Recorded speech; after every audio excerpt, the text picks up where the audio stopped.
Hola, ¿qué tal? ¿Cómo están? Buenas noches. Bienvenidos a su espacio, La Primera Palabra, donde inicia el debate. Bueno, una semana con nuevos temas, por supuesto, para analizar, para debatir y que usted se eduque con nosotros y logre formar algún criterio que le permita tomar una decisión inteligente en estas elecciones del 2026. Como es costumbre, bueno, voy a empezar a saludar a nuestros panelistas. Dalia Aguirre, ¿cómo estás? ¿Qué tal, Carlos? Buenas noches a usted que nos acompaña desde su pantalla. Muchísima información polémica de análisis que se desarrolló esta semana, la cual vamos a estar discutiendo con nuestros analistas. Bueno, también saludo a Mariela Palma, analista política. ¿Cómo estás, Mariela? Un gusto compartir con ustedes como este y todos los domingos. Y como dijo Dalia, hoy tenemos muchísimos temas polémicos de los que vamos a hablar. Y por dicha también me va a acompañar hoy Daniel Suchar. Qué costosa, que por fin es de la casa, pero es la primera vez. Bueno, primero que nada, buenas noches a todos, por supuesto. La verdad, para mí es un honor estar por acá. Y bueno, no me uno a las palabras de Charlie, que fue hasta que costó, no, más bien. Para mí es un honor estar acá colaborando. Siempre estamos también con los chicos, tanto de los noticieros como de todos estos trabajos periodísticos. Y bueno, en algún momento tiene que estar por acá. Así que muchas gracias, de verdad, chicos, por la invitación. No, más bien, gracias por acompañarnos. Y por supuesto, si usted ve a Daniel Sucher en pantalla es porque vamos a hablar de temas de plata, de temas donde hay plata, donde hay afectación económica. Ahí sin lugar a dudas no podemos perdernos el criterio de, bueno, un referente, por lo menos acá en Costa Rica y también a nivel internacional, como lo es el economista Daniel Sucher. Pero bueno, vamos a iniciar con los temas que hemos preparado para hoy. Sin lugar a dudas, el tema del arancel, del aumento del arancel que, bueno, ha impuesto Estados Unidos, no solo a Costa Rica, lo ha impuesto a otros países a nivel mundial, algunos más afectados que otros, pero hablamos específicamente del tema de Costa Rica. Pasamos de un 10 a un 15%, un arancel que empezó a regir el pasado 7 de agosto. Y para inaugurar a Daniel, ¿cómo ves este arancel?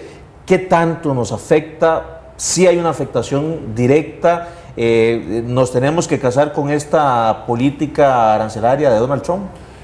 Primero, es importante saber de que no somos el único país que estamos metidos en este pleito, por decirlo de una manera. Tenemos que entender un poquito el entorno de lo que ha sucedido desde la contienda electoral de Estados Unidos, en el cual Donald Trump siempre ha hablado sobre la posibilidad de rebajar los gaps, se dice en inglés, o los déficits que tienen los países con Estados Unidos o Estados Unidos con los países. Eso quiere decir lo que Estados Unidos está comprando versus lo que está enviando, y en este caso hay una parte deficitaria. Entonces Donald Trump lo que quiere es reducir ese déficit. Eso es lo único que él quiere hacer, y por supuesto prácticamente todo el planeta tiene algo que ver con los aranceles. Para mí hay dos capítulos. Un capítulo aparte que se llama Rusia, México, China y Canadá. Y el otro capítulo tiene que ver con todo el planeta. Y en el planeta, por supuesto, vamos al vecindario. Y en el vecindario existen algunos países al 10%, otros quedaron al 15%, justamente Costa Rica, y hay otros que están al 18%.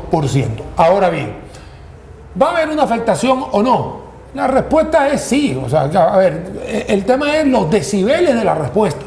A ver si la respuesta es un sí catastrófico, que mañana se acaba el país, o en verdad hay que ver justamente cuántas son nuestras exportaciones, hacia dónde van, la calidad de las exportaciones, y ahí es donde empieza uno a diferenciar claramente de que existen grandes, vamos a decir, volúmenes de exportaciones de dispositivos médicos y una gran cantidad de productos que son con valor agregado, y hay otros productos que tienen que ver con el sector agro que definitivamente son muy sensibles al precio.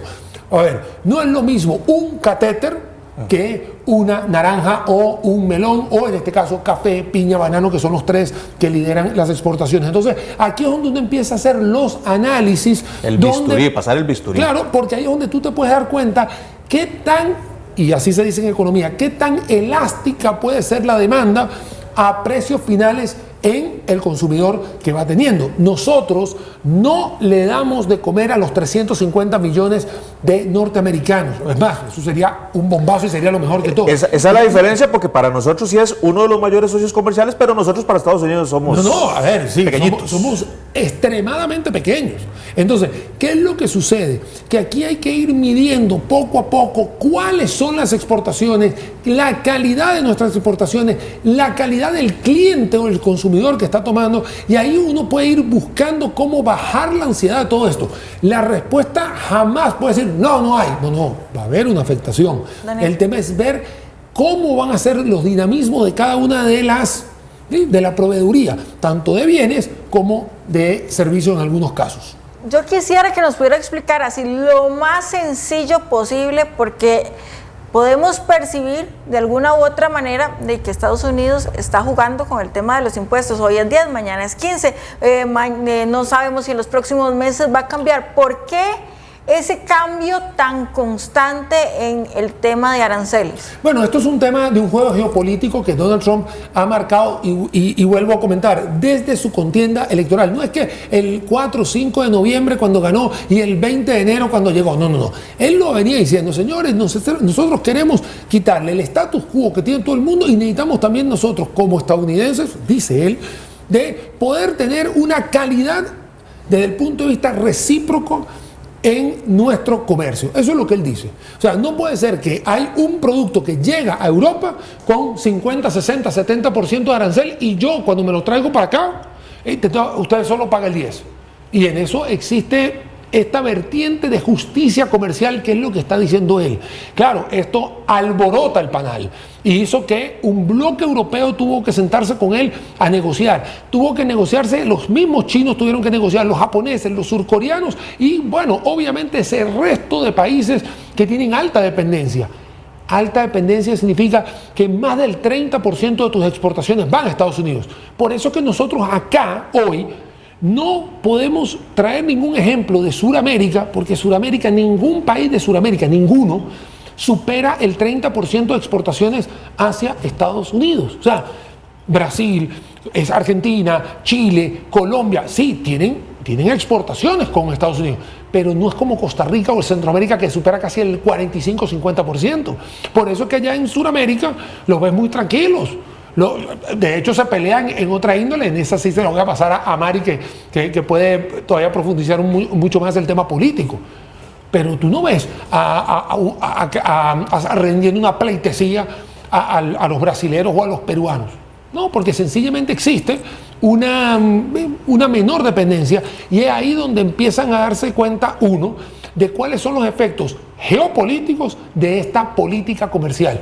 Vuelvo a repetir, geopolítico con la política comercial. Por eso yo decía, el primer capítulo que tiene Rusia, México, Canadá y China va por un lado, y estamos a las puertas de una reunión Trump-Putin, donde a Rusia no le han puesto nada todavía. Claro, porque quiere arreglar otro problema. Otro asunto. Por eso es que aquí hay que diferenciar todo, y ve que no te hablé específicamente de Costa Rica.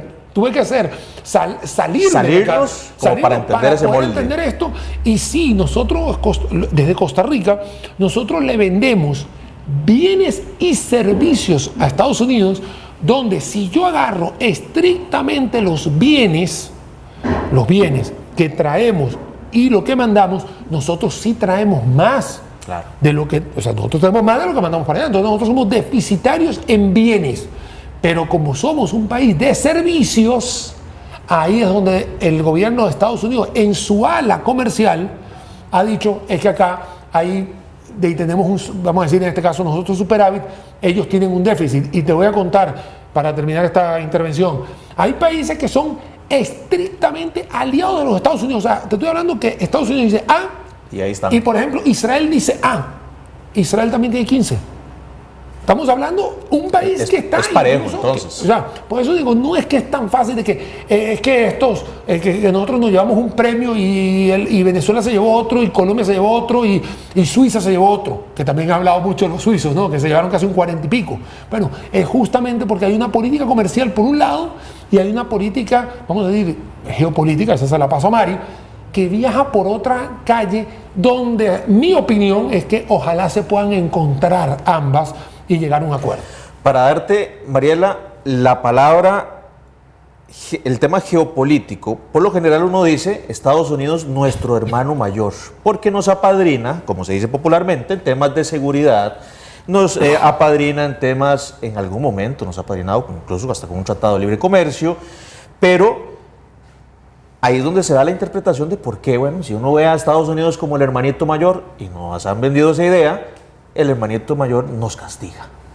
¿Cómo lo veríamos desde el tema político? O sea, lo primero es que me gustaría puntualizar lo que dijo Daniel. Básicamente, la lógica de Trump es Costa Rica le exporta más a Estados Unidos de lo que le importa, básicamente. Y eso se basa él en la balanza comercial.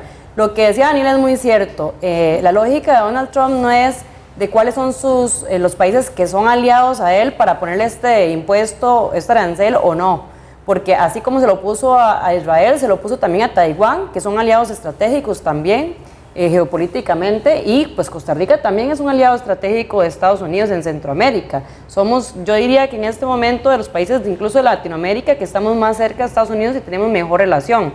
Pero él no se está basando en, digamos, la amistad entre países, la cooperación entre países o las alianzas, sino en simple y sencillamente en la balanza comercial. Le exporta más que lo que le importa, entonces él quiere, según él, digamos, balancear eso.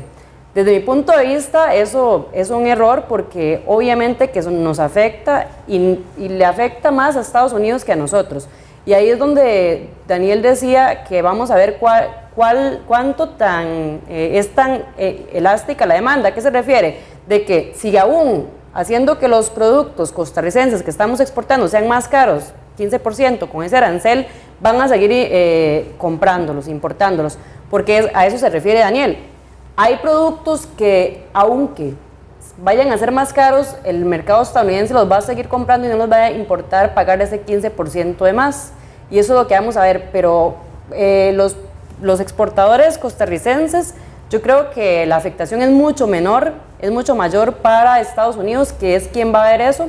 Sin embargo, nosotros sí estamos viéndonos afectados en un tema de competitividad, porque si nosotros exportamos banano a Estados Unidos y Ecuador, por ejemplo, que también es un competidor de nosotros en banano, si Ecuador no tiene el mismo arancel, si no tiene el mismo arancel que Costa Rica, entonces están poniéndonos, digamos, en condiciones desfavorables para competir en el mercado estadounidense con el mismo producto. Pero como digo, veremos, o sea, qué tanto, ¿verdad? Porque eso no se puede hacer un análisis general. Eso depende de cada producto. Como Daniel decía, no es lo mismo un catéter que un banano, ¿verdad? Eso dependerá de qué tan abastecido está el mercado estadounidense, de qué tanto pueden otros mercados, otros países abastecer el mercado estadounidense de los mismos productos que nosotros estamos suministrándoles.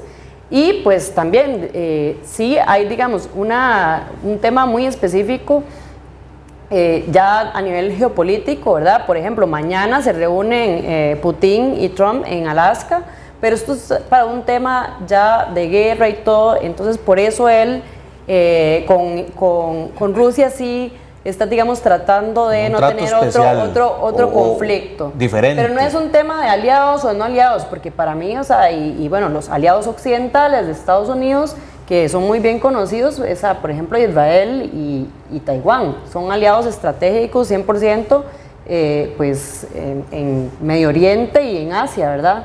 Pero aún así les está imponiendo esos aranceles. Yo sí creo que, bueno, ahorita ya en Costa Rica, digamos, el Ministerio de Comercio Exterior está en negociaciones para intentar que vuelvan esos aranceles a lo que está acordado en un tratado de libre comercio, que incluso de hecho sí está en Estados Unidos, el tribunal está investigando si es posible que realmente Donald Trump imponga esos aranceles con digamos, especie de decreto ejecutivo, que él está diciendo que es por un tema de seguridad y emergencia, a ver si aplica o no, porque al final pues un tratado de libre comercio tiene pues una mayor, digamos, autoridad legal en ese sentido, y nosotros en este momento ya, digamos, justo este año, muchos de los productos que tenían arancel ya para enero del 2025 tenían que caer en cero. Es el caso, por ejemplo, de arroz, que incluso Rodrigo Chávez lo redujo el arancel antes de que tuviera que ser, ¿verdad?, que era en enero del 2025, y al final trataron de que no, pero al final hay un tratado que dice es 0% de arancel. Entonces hay que ver Primero, cómo avanzan las negociaciones del Ministerio de Comercio Exterior con pues el gobierno de Estados Unidos, que sé que ha estado primero la viceministra negociando, no ha estado Tovar, porque va haciendo como una escalabilidad en la negociación, y eso empieza, digamos, pues negociándose técnicamente, y ya, digamos, si depende de cómo avanzan las negociaciones, ya entrará también Manuel Tovar a Washington en las negociaciones. Vamos a escuchar, porque queremos escuchar realmente a los que se verían afectados, que al final son los exportadores. Vamos a escuchar a Víctor Pérez de Cadesco para ver qué dice y cuál sería esta afectación que ellos estarían asumiendo con este aumento al 15%. El escenario que enfrentamos como sector exportador y como país ante este aumento arancelario del 10 al 15% a nuestras exportaciones hacia los Estados Unidos, sumado a otros retos de competitividad como tipo de cambio, falta de modernización en materia laboral, armonización energética, barreras fitosanitarias, además la rezagada infraestructura portuaria, infraestructura vial e infraestructura tecnológica, pueden llegar a comprometer, entre otras cosas, la permanencia de empresas en nuestro país, así como la disminución en la inversión extranjera directa, tanto de nuevos negocios como de reinversión. La potencial pérdida de empleo, así como la reducción de negocios para pymes encadenados a empresas del sector exportador. Bien, ahí están las palabras de Víctor Pérez de Cadesco. Daniel habla de que se podrían dar despidos, de que podría obviamente pues las empresas un poco retraerse en su actividad económica. ¿Qué te parecen estas declaraciones? Me voy a juntar con las palabras que dijimos al principio.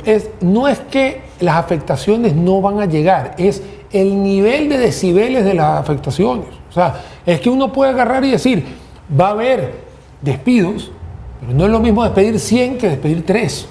O sea, y entonces ahí uno tiene que hacer ese análisis de elasticidad a ver si se va a poder o no afrontar o comerse, como se dice matemáticamente, esa ganancia, ese arancel. Vean que Costa Rica el 30 de julio, el Banco Central del país, colocó un 3,8% de crecimiento para Costa Rica en este año y eran aranceles al 10%. Al día siguiente todos ya conocemos el arancel al 15%. A ver, no es posible que si ya cuando tú tienes un 3,8% de enero, febrero, marzo, abril, mayo, junio, julio, porque ya hiciste 7 meses de la economía del país de 2025, que mañana todo vaya a ser cero. Y eso es una equivocación, eso es un mito. No es que con el 15% mañana no hay empresas. Y eso o sea, no es que la tierra es plana y se acabó y todo el mundo se cae, eso es mentira. Lo que pasa es que han querido magnificar, y vuelvo a repetir, el tema de los decibeles hay que bajarlos y hay que conciliar de verdad qué es lo que va a pasar. Que nosotros vamos a estar llegando con un arancel diferenciado banano contra Ecuador. Bueno, pero es que Ecuador queda mucho más lejos que Costa Rica hacia un, vamos a decir, un supermercado. Entonces, a ver, vamos a ir buscando cómo las cosas se pueden ir arreglando para tener un mejor precio en sitio de Estados Unidos. Al final el que lo va a pagar es el americano. Yo no lo voy a pagar, lo va a pagar el americano. Y entonces allá tiene que haber una política prácticamente de economía macro y micro, de ver qué va a pasar con el norteamericano que votó por Donald Trump y que él dice, me estás poniendo todo el mundo más caro. ¿Cuánto es más caro? De esa canasta básica que tiene el americano, ¿cuántos productos internacionales él está comprando? Es que ahí es donde uno tiene que ir bajándole la ansiedad a todo esto.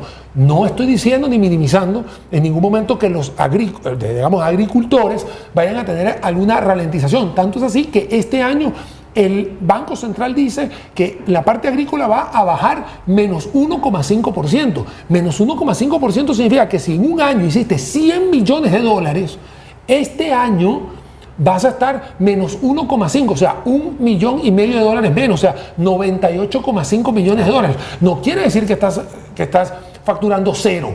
Y si tú, por ese 1,5, tú me vas a decir a mí que vamos a tener aquí un despido masivo de 500,000 de personas de la fuerza laboral, o mejor dicho, de los que están trabajando, eso es algo de sacar de contexto todo lo que está sucediendo. Entonces, vuelvo a comentar, Carlos y Ari, es un tema de que de todos esos decibeles que se están manejando, cuál es el grado de decibeles que estás teniendo. O sea, vas a tener una afectación. Se prendió la luz, pero no es al top. O sea, ya va, exactamente. Si tú me hubieses dicho a mí que viene el impuesto arancelario que le pusieron a Suiza de 45, a ver, por supuesto que no podríamos estar en esta sala, porque más bien tenemos que estar todos viendo a ver qué vamos a hacer.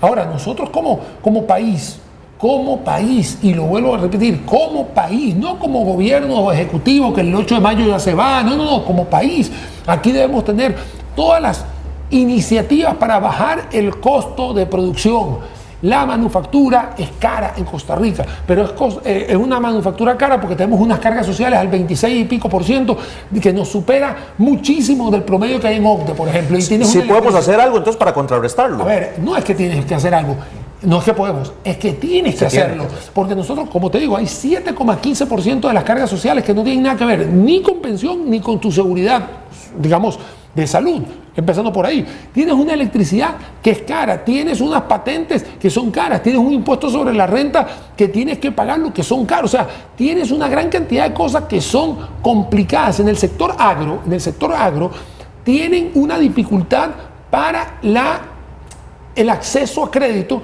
porque en el agro no es vender llaves mayas que tú vendes todo el año o que tú haces vamos a decir, cortas pelo todo el año. No, en el agro tú tienes temporalidades. Entonces tú no puedes ir con la misma condición al agro que con la misma condición que tiene el resto del comercio. Y eso es una distorsión que tenemos en Costa Rica. No estoy señalando el Banco A, cooperativa, mutual o financiera. No, es algo que hay hoy en Costa Rica. Tenemos un problema en el cual tú quieres traer fertilizantes, quieres traer agroquímicos, no tienes la posibilidad de poner nuevas moléculas. Cada una de ellas tiene que venir con un impuesto de tanto arancelario como no arancelario. Y en el no arancelario quiere decir que son tantas trabas que tiene la gente, este viacrucis para poder hacer una empresa o para hacer una iniciativa en el cual Costa Rica no está bien posicionada en el doing business que tiene el Banco Mundial. Entonces, no es un tema de que Trump puso el 15, porque se lo puso a El Salvador, se lo puso a Argentina, se lo puso a Israel, se lo puso a todo el mundo.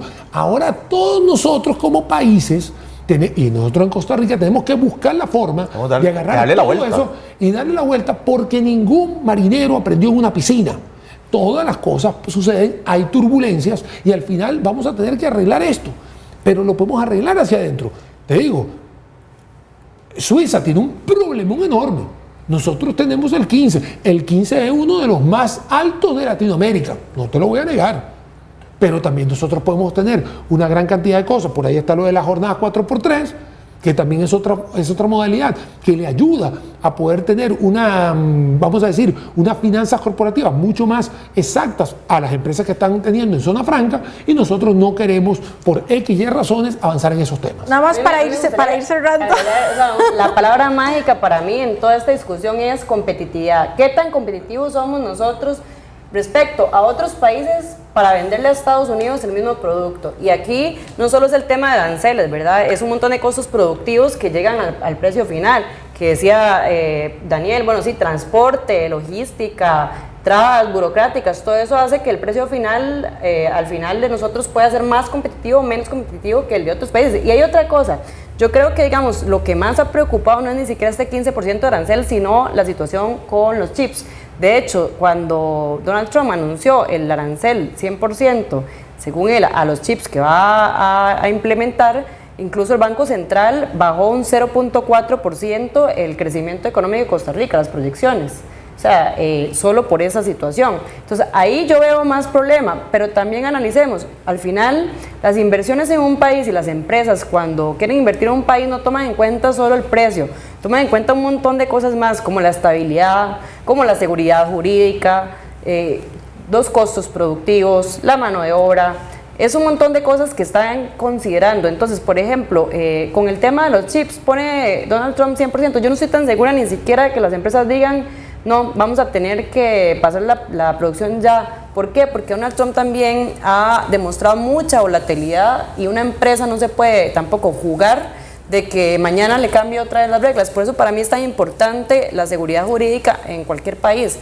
Por eso también creo que las jornadas 4x3 se tienen que aprobar, porque es un tema de seguridad jurídica que también son cosas, digamos, que una empresa evalúa. No es solo el precio de los costos, es la seguridad jurídica, la estabilidad de que yo, las condiciones en las que yo estoy invirtiendo hoy no me van a cambiar mañana. Y eso es lo que tenemos que ofrecerle nosotros a las empresas y así es que podemos, digamos, fidelizar las inversiones hacia Costa Rica. Vamos a hacer una pausa nada más antes de irnos al cambio comercial.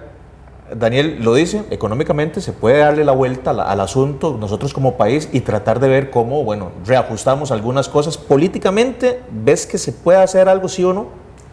O sea, yo creo que el Ministerio de Comercio está haciendo todo lo que se puede y todas las labores que se puedan, pero eso dependerá, ¿verdad?, también de la voluntad que hay del otro lado en Washington y de si realmente, porque Donald Trump lo hizo en su primera presidencia, ¿verdad?, que igual él pone sus aranceles, pero luego negocia y queda un acuerdo. Ya, por ejemplo, con la Unión Europea llegó a un acuerdo.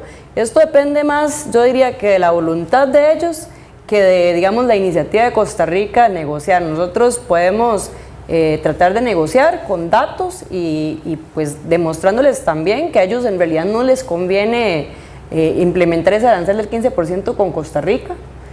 No les conviene, o sea, la realidad es que a Estados Unidos mismo no le conviene, a los estadounidenses no les conviene, no es una noticia positiva para Estados Unidos.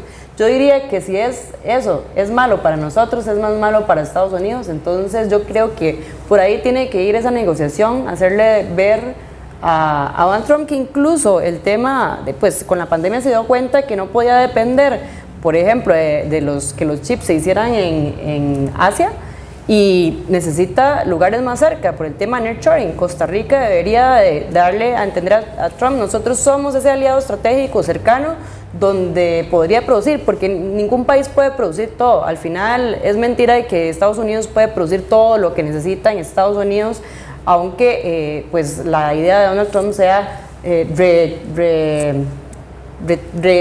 sea, devolver las empresas a Estados Unidos, reindustrializar. Bueno, entonces ahí lo tenemos claro. Vamos a hacer esta pausa comercial acá en La Primera Palabra y al volver venimos a hablar del tema de producción, pero bueno, metiéndonos ya en temas de cómo está el empleo en Costa Rica. Ya venimos.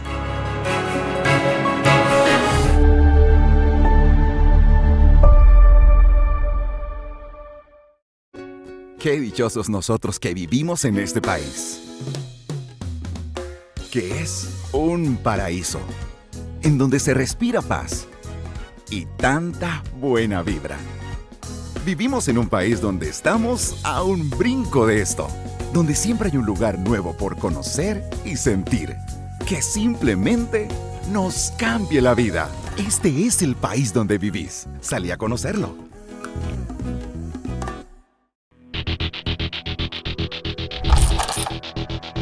Porque yo puedo. Porque yo elijo. Porque yo creo mi futuro. Porque yo cumplo mis metas. Si estás interesada en estudiar un programa STEAM, busca más información en www.ina.ac.cr o al 2210-6000. Las carreras STEAM son para vos.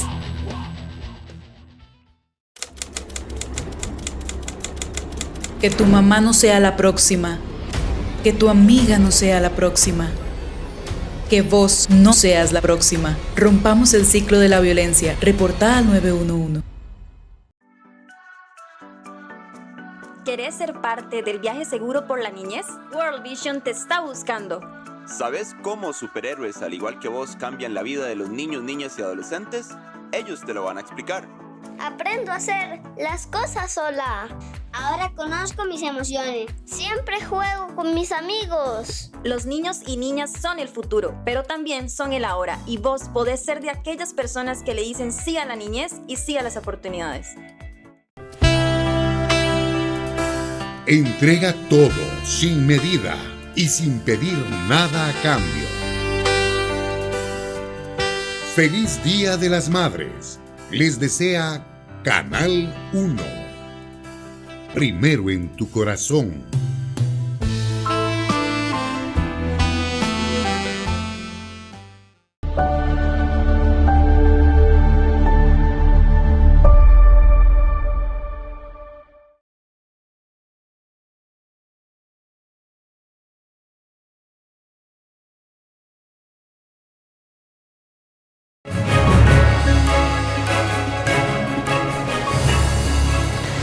Bien, continuamos con más de la primera palabra, donde inicia el debate. Se lo decíamos, vamos a hablar ahora de temas puntuales con, bueno, el empleo en Costa Rica y también el desempleo. ¿Cómo está el asunto en estos temas? Daniel, tasa de desempleo del 7.4%, es lo último dado a conocer por el INEC. 173,000 personas no tienen empleo en Costa Rica, mucha gente en la informalidad, más de 700,000 personas trabajando en la informalidad. ¿Cómo está el tema del empleo actual en Costa Rica? ¿Estamos bien? ¿Estamos mal? La economía tiene algunos termómetros en cada diferente macroprecio: producción, inflación, tasa de interés, desempleo. Cuando uno tiene desempleos por debajo del 6%, podríamos decir que estamos en una zona verde. Verde apetecible, y entre más abajo, obviamente, está mejor. Vamos a decir que entre un 6 y un 8% está como en una zona naranja. 8 al 10 estaría en una zona roja, ¿no? Y después del 10%, por supuesto, color de hormiga atómica, ¿no? O sea, ya estamos hablando que cualquier cosa después de dos dígitos, bueno, se incendió la casa. Se incendió. Entonces vamos a ver que en los últimos 20 años, nosotros estuvimos en 7% en el año 2005, luego estuvimos oscilando entre un 8 y un 10, o sea que estuvimos ahí en ese coqueteo de zona roja. Luego de repente en algún momento tuvimos 10, 11, por supuesto, no lo voy a negar, estuvo la pandemia definitivamente te pone en esa zona que acabo de decir de hormiga atómica. Y bueno, y hoy estamos en 7,4. O sea, estamos mal, pero vamos bien. O sea, estoy cerca del 6, que es el... Ni para allá ni para acá. Que es un indicador bueno, pero el 7,4 todavía no termina de definir, porque el país debería estar por debajo del 6. Lo que pasa es que tenemos 20 años por encima del 7. Entonces, no es que el desempleo es un problema hoy, el problema tiene hace muchísimo tiempo, es un problema estructural donde hemos visto una gran cantidad de cosas. Y desempleo es la gente que está buscando trabajo y no consigue entre la fuerza laboral. Entonces hay que buscar las ecuaciones claras en todo esto. Entonces, si hay 173,000 personas entre la fuerza laboral y eso te da 7,4, entonces el resto es la gente que está trabajando. Correcto. Y de esa gente que está trabajando, 40%, que son esos 800,000, voy a poner el número rápido. Cerrado. ¿No? Es que vamos a decir que son 2 millones, el 40% es 800,000. Esos son las personas que están en la informalidad, que ni facturan legalmente, ni cotizan a la caja o son el combinado de los dos. Eso es lo que hay en Costa Rica.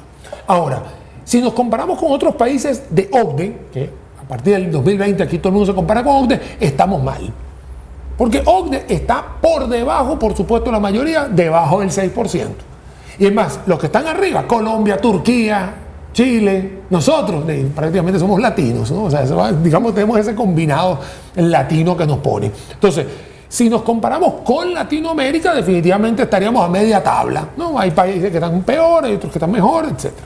Ahora, Costa Rica tiene, en ese desempleo que estás hablando, 7,4%, una tendencia hacia la baja. Entonces aquí viene una pregunta. ¿Esa tendencia hacia la baja es porque hay nuevos empleos? ¿O porque hay menos gente en la fuerza laboral? ¿O porque hay una combinación de ambas? Y bueno, y hay un montón de cosas en la ecuación. Yo le agregaría la informalidad. Es que la informalidad está la gente trabajando. Entonces, sí, pero ahí tiene que haber un poco. Entonces, vamos a ver qué pasa en el 2025. 2025 tiene una gran cantidad de personas que trabajan en la casa, que no dicen que están trabajando porque facturan en una plataforma digital. Los emprendedores. A eso me refería. No. Estamos hablando de una persona que trabaja desde una casa, en un celular, y que no se reporta en ningún lugar, pero la persona tiene su ingreso. Entonces esa persona no está ni siquiera en la fuerza laboral porque sale a caminar en un centro comercial, con perros y perros, pero sale a caminar. Esa es otra noticia de la semana. En el caso de algunas personas, en el 2025, ya son personas que heredaron propiedades. Entonces simplemente pasan el sombrero, entonces ya son personas que lo que buscan es una anualidad o renta. Sí, están recibiendo rentas. Aquí hay gente que yo le llamo que son nutricionistas, porque andan a punta de dietas, porque los andan metiendo en una junta directiva del papá, la junta directiva de la mamá. Y eso pasa en 2025, no hace 40 años, 50 años. Entonces existen hoy personas que están ganando ingresos, generando ingresos, que no están de la forma tradicional del empleo. Entonces eso, el INEC no llega a esa parte. Entonces eso hay que decirlo. Hay menos personas trabajando, más bien hay muchas personas que están superando los 65 años de edad, que se están pensionando, no están trabajando, porque la edad de esperanza de vida está a los 81 años, entonces ahí la gente anda dando vueltas. Y también la llegada de la tecnología hace que yo pudiera tener 6, 7 personas hace 40 años, hoy en vez de esas 7 personas tengo toda una. Entonces aquí viene una combinación de cosas. Hay muchos factores. Entonces hay muchos factores. Entonces no es tan fácil de decir o de satanizar o aplaudir los niveles de desempleo, porque el 2025, después del 2020 para la fecha, ha tenido transformaciones interesantes donde hay gente que, vuelvo y te repito, puede estar en un tren de Viena a Budapest y está generando ingresos. Y tú dices, ¿y es costarricense? Y sí, pero está allá. Y eso pasa hoy en día. Y por el otro lado, me dijiste 180 mil, voy a poner 180 mil. A mí lo que me llama la atención de esos 180 mil personas que están desempleadas o que se registran como desempleados es el número de facto del 89% que solo domina un idioma. Sí, quiero hablar de números. Entonces aquí es donde venimos a poner números sobre las IES. Te he dicho que lo dicen, porque en la Asamblea Legislativa hemos escuchado en varias ocasiones que dicen, hay personas que se cansaron de buscar empleo y simplemente decidieron, por decirlo de alguna manera, desertar y no están en esos números de empleabilidad, con lo cual simplemente ya no trabajan, realmente no trabajan y no suman.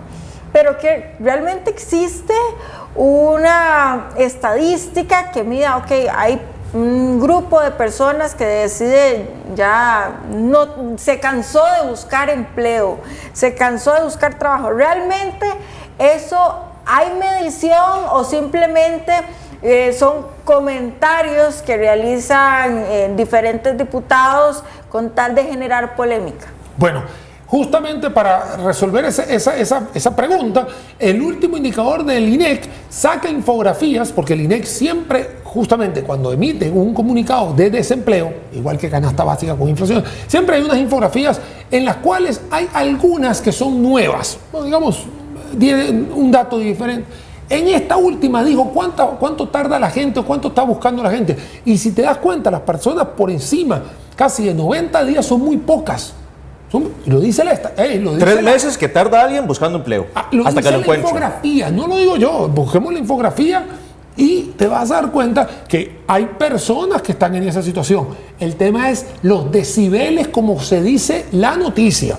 Y ahí es donde yo creo, y al igual que lo vimos en el tema pasado, el tema es cuánto decibeles, o sea, cuánto es la caja de resonancia que quieres hacer para algo, a ver si de verdad estás haciendo de una gota el mar o en verdad estás hablando del mar completo. Entonces no está exagerando. Es que ahí están los números. Es que yo, como te digo, yo no quiero ser el vocero del INEC. Ahí están los números que el INEC nos acaba de dar hace 7 días atrás, donde nos dice, este es el desempleo, como te decía, 89 personas solo dominan un idioma, cosa que yo hoy, 2025, no puedo captar eso cuando tengo 20 años en el país, donde todo el mundo me ha dicho, este país tiene que ser bilingüe. Yo con Mari he tenido, en el pasado hemos discutido temas de planes de gobierno. Yo estoy seguro que este año los volveremos a hacer, y todos los planes de gobierno de toda la gente que desfile del Tribunal Supremo. Como desde el 2014. Vamos a hacer un país bilingüe, y ahí está. Y entonces cuando tienes todos los planes de gobierno dicen eso, y eso es cierto. Es que aquí no venimos a mentirle a nadie. Aquí le estamos diciendo a todo el mundo, acá están los datos, acá están las cosas. Ahora, Darí, ¿se justifica que una persona deje de buscar trabajo, se aflija, quiera irse de esta fuerza laboral y salga a estudiar?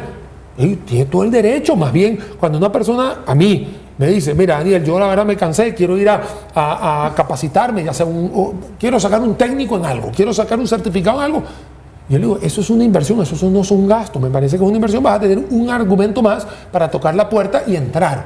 Lo que yo le digo a la gente es, estudia algo donde haya empleabilidad. Así es. Y eso es otro tema también importante. Ahí lo que quiero, nada más, antes de preguntarle a Mariela, es ver, por supuesto, las declaraciones del INEC con este reporte de, bueno, de la tasa de desempleo que registra en nuestro país, para venir a hablar de si realmente como país hay políticas para combatir esta tasa. Vamos a escuchar al INEC. La tasa de ocupación nacional se ubicó en 50,7%. Para los hombres, este indicador fue de 61,7% y para las mujeres 39,6%. En cuanto a la tasa de desempleo nacional, esta se situó en 7,4% y presenta una reducción estadísticamente significativa de 1,1 punto porcentual con respecto al mismo trimestre del año anterior. Si se ve este indicador por sexo, para los hombres la tasa de desempleo fue de 6,7%, mientras que para las mujeres este indicador fue de 8,5%. Bien, ahí están los datos del INEC. Mariela, puntualmente, ¿estamos haciendo políticas? ¿Hay políticas para contrarrestar esto? Es que las políticas para contrarrestar el desempleo son políticas de inversión. O sea, al final lo que necesitamos es darle a las empresas todo lo que venimos comentando desde antes, que nos hace también competitivos. O sea, al final, por ejemplo, y repito, lo de jornadas 4x3, eso es algo necesario, es algo que da un marco legal y una seguridad jurídica para situaciones que ya están, pero digamos, por ejemplo, usted veía a Liberación Nacional diciendo, nosotros les apoyamos si pues los empleados pueden votarlo. Eso no tiene sentido porque eso no es seguridad jurídica, no estamos hablando solo de empresas que ya están acá y que van a hacer una votación entre sus empleados, estamos hablando de empresas que no tienen capital acá y que les estamos diciendo, vengan, inviertan en Costa Rica su capital, pero primero inviertan y luego le decimos cuáles son las condiciones laborales que pueden tener sus empleados o cuáles son las jornadas que pueden implementar. Eso no tiene lógica. Entonces, ¿cómo es la única manera de disminuir el desempleo? Es que haya más inversión de empresas. Entonces, pongámosle condiciones a las empresas para que inviertan más en el país. Las cargas sociales, lo dijo Daniel, lo ha dicho incluso el ministro Novia Costa aquí, el problema en Costa Rica ni siquiera son los impuestos, son las cargas sociales que tienen las empresas. Eso hace que incluso también aumente la informalidad. Y ahora que yo comentaba informalidad, sí, me refería no solo a la informalidad que sí está medida, me refería también a gente que ni siquiera está medida de informalidad porque simple y sencillamente no se sabe que son empleados y que no lo reportan. Y lo decía Daniel, por ejemplo, ahorita está el tema de los influencers, que es algo de lo que hablaba también en otras entrevistas el ministro de Hacienda. Puede ser que yo en mis redes sociales simple y sencillamente estoy vendiendo productos y haciendo reels y por eso me paguen, pero yo no estoy inscrita en ninguna parte y tampoco aparezco como informal porque el INEC no tiene idea de mi existencia. Ha cambiado mucho el tema de la tecnología y de las nuevas formas de trabajar. Hoy en día, incluso en empleos formales que están al día en todo, empresas, pues trabajamos desde la casa. Y entonces tenemos que evaluar todo ese tipo de cosas. ¿Qué facilidades tienen? El teletrabajo es algo que también debería de tener un marco jurídico. Al final yo lo que creo es, permitamos que hayan diferentes opciones de empleo, diferentes jornadas, modalidades virtuales, no virtuales, o sea, todo eso tiene que cambiar porque el mundo cambió. Entonces no podemos seguir con las mismas reglas que teníamos para el empleo y para las empresas de antes, sino que tenemos que adecuar el marco jurídico para que las empresas digan, bueno, vamos a ir a invertir, vamos a dar empleo, tenemos estas opciones que se ajustan a la realidad actual, que ya no podemos seguir con el tema de las jornadas, de que todo es en la oficina. No, las empresas cambiaron, el mundo cambió y tenemos que actualizar nuestro marco legal y nuestras leyes. El mundo cambió. Dani, nada más antes de irnos a la pausa. ¿Qué más? Cambió, ve esto, ¿no? Porque antes yo podía traer papeles, ahora tengo aquí el celular y aquí está la infografía del INEC, que lo acabo de buscar mientras María estaba hablando, y vamos a poner los números.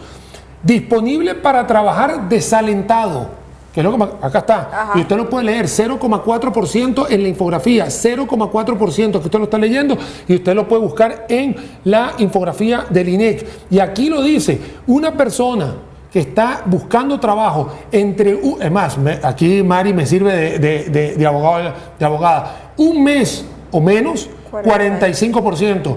Un mes a 3 meses, 21%, 41 más 25, estamos hablando más de casi 70% de las personas están en menos de 3 meses y más de un año, 8%. Y esto es del INEC, yo sé que ahí me lo están, lo pueden ver acá. No, es que es importante que la gente vea que no es que estoy inventando algo que me lo pasó un WhatsApp, no, bueno, es está que en la página del INEC. Está en la página del INEC y a donde yo también recomiendo, Charlie, Ada y bueno, y obviamente Mari y yo que hemos tenido oportunidad de también estar en otros espacios, para eso están nuestras instituciones, para darnos los datos oficiales.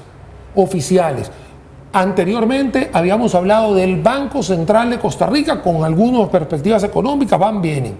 Y aquí estamos hablando del Instituto Nacional de Estadística y Censo. Aquí nadie, Daniel no está inventando nada, Mari tampoco, que también hizo referencia a algunos datos. Son datos de organismos oficiales de Costa Rica. A ver, si usted está molesto, irritada, porque el dato que da la institución no es el correcto, ya uno no puede hacer más nada. Pero incluso también los exámenes de la OCDE dan los mismos datos, el FMI, el Banco Mundial, no solo son porque internos, ellos se ¿verdad? nutren de las cifras oficiales. Ahí es lo importante aclarar todo esto porque, como les digo, ya esto es algo que he visto en comisiones. Es más, voy a decir el nombre concretamente. En su momento la diputada Inora Barquero hacía referencia, eso meses atrás, hacía referencia al tema del empleo, desempleo, las cifras, y básicamente decía, no, es que hay personas que han decidido ya no buscar empleo.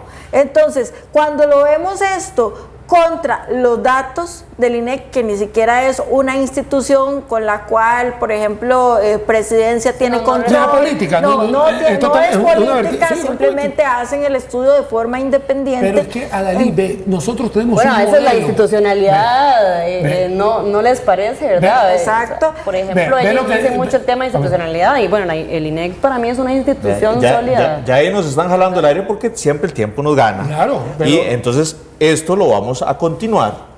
Y ahí ya queda de una vez invitado, que no se ponga muy rogadillo nada más. Pero queda invitado Daniel porque es un tema que se da para ampliarlo desde la perspectiva que decía Daniel sobre cuáles son las opciones reales. Porque el problema del desempleo no es de hoy. Es que la gente quiere minimizar el problema hoy.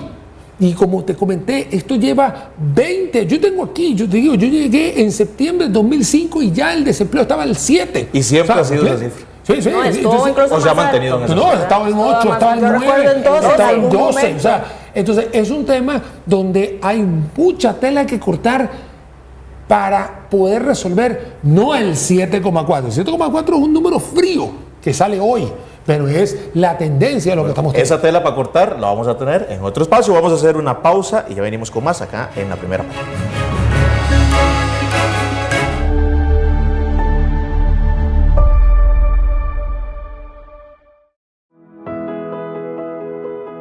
Este Día de la Madre, con el sorteo extraordinario Regálele a Mamá la oportunidad de ganar hasta 640 millones de colones en 2 emisiones y 4 premios más en importancia.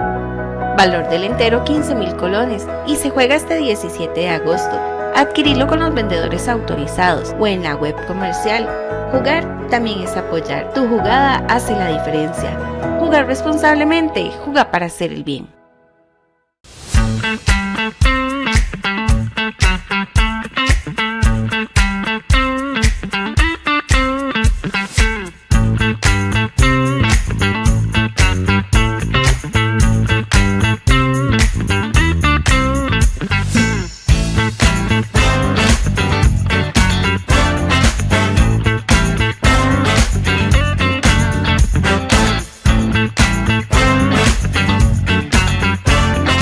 Cada historia abre una puerta a la imaginación. Con Lala, leer es una aventura. A través del juego y la creatividad, las niñas y los niños exploran palabras, dibujan ideas y aprenden a leer y escribir de manera divertida. Descarga cuentos, audiocuentos y juegos en www.mep.geo.cr para que vivan la lectura y creen historias únicas.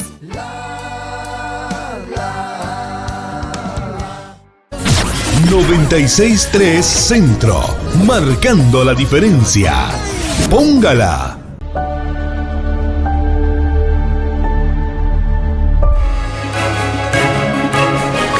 Bien, como siempre el tiempo nos gana y más cuando tenemos, bueno, invitados como Daniel Sucher y también como Mariela Palma para hablar, bueno, de temas que sin lugar a dudas, sé que usted en la casa estaba anotando ahí los números que tira Daniel y todo el análisis que hace Mariela para, bueno, estar atentos de qué es lo que afecta realmente a Costa Rica y si realmente nos afecta así o nos afecta así. Así es que, muchachos, Adalí, muchas gracias como siempre. Muchísimas gracias, Carlos, y a usted que nos acompañó durante esta edición. Importantísimo aclarar siempre los datos. A veces escuchamos comentarios que no son necesariamente los correctos, pero hoy hablamos con base en datos oficiales, más allá de comentarios, con lo cual ya usted tiene claridad de ciertos temas. Mariela Palma, como siempre, gracias por acompañarnos. Muchas gracias por acompañarnos en Canal 1 todos los domingos y pues un honor hoy compartir además con Daniel. Daniel, esos números, los números no mienten. Los números no mienten, pero también quiero hacer este cierre deseándoles a todas las personas que hayan tenido un fin de semana muy bonito con sus mamás, con sus parejas y por supuesto aquí que tengo en presencia dos grandes amigas que son mamás, así que espero que también les hayan pasado bastante bien este Día de las Madres y por supuesto para todos ustedes que hayan tenido un feliz fin de semana. Bueno, gracias a todos ustedes y por supuesto a usted en su casa que siempre nos premia con su compañía. Reiterar este saludo, Daniel, para todas las madres de Costa Rica. Tarde, pero seguro. Feliz Día de las Madres y por supuesto la cita próximo domingo acá por la pantalla de Canal 1. Nos vemos.